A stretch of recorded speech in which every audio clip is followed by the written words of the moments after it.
Продолжува канонадата од Софија. Бугарските политичари речиси се надпреваруваат меѓу себе во докажувањето на бугарското потекло на Самуил Делчев Сандански и во инсистирањето дека нема македонски јазик.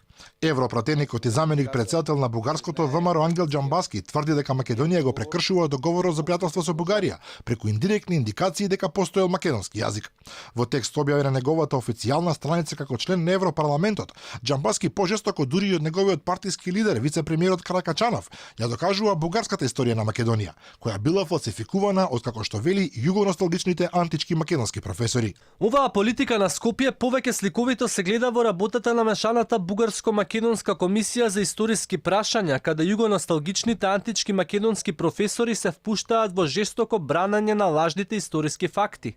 На овој начин намерно се предизвикува забавување на работата на комисијата со цел вниманието да отстапува додека започне постапката за отворање на поглавјата од преговорите за членство на Македонија во Европската унија. За Џамбаски нема македонски јазик, има само официјален јазик на Република Македонија. И како и други бугарски европратеници, но и членови на бугарската влада, тој се впушта во декламативно набројување на сите бугарски херои и востанија кои Македонија ги крадела. Еве ги историските факти. Цар Самуил е бугарин, бугарски владетел. Ѓорги Гоце Николов Делчев е македонски бугарин, бугарски офицер, бугарски револуционер и постои и не може да се сомневаш во тоа. Јане Сандански е македонски бугарин, бугарски подофицер, бугарски револуционер, а постои и не може да има никакво сомневање во тоа.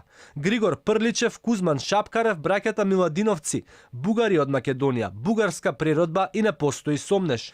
Илинденско-крстовденското востание е најголемото бугарско востание на поробените бугари од Охрид до Црното море, и во тоа нема и не може да има никакво сомнение.